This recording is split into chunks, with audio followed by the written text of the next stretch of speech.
So you've just had the worst night ever with your CPAP machine. I get it. I've been there. And quitting would feel so good for a while. But listen, I'll bet this is not the hardest thing you've ever done in your life. And if you want to know what good, healthy sleep is really like, then using your CPAP or another treatment for sleep apnea is something that you need to do.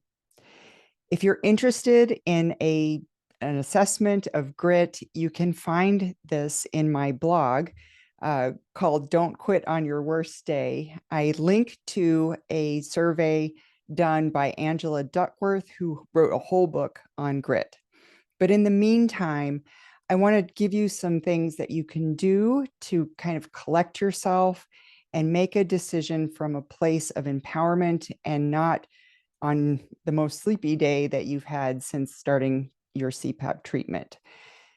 The first thing I want you to know is that when you are sleep deprived, your brain is already biased to the negative. So you're going to look at the world with kind of an Eeyore sort of perspective. It's okay. That's normal. But if you quit your CPAP, you're making a health decision.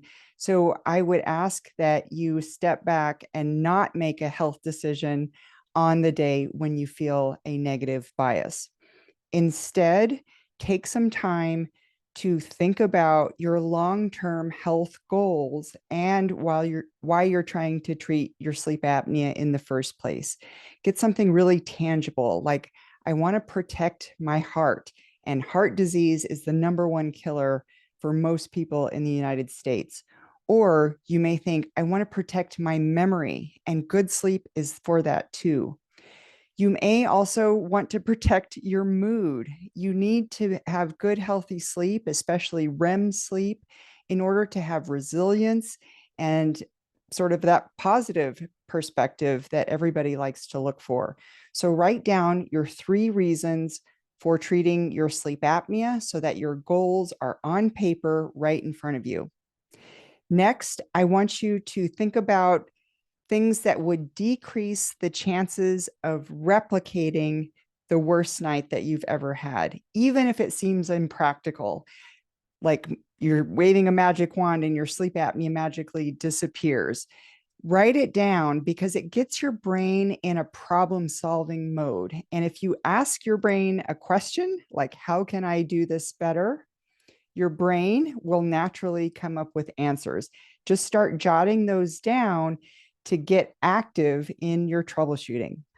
And finally, I want you to think about at least one, but preferably 3 things you can do to support yourself on the days after you have a bad night with CPAP. So maybe you make it okay that you're only at 50% capacity that day. Maybe you say no to all demands on your time and energy on those difficult days. And maybe you take a nap, maybe you take a hot bath or get a massage. Do something for yourself to cushion the blow of a bad night and just make it easier so that you can gather up your strength and try again next time. Guys, adulting is hard. And I just want you to know I see you. If you've had a bad night, I'm sorry, but you can do this. I believe in you. And if you decide that's it, I've had it, sleep on it.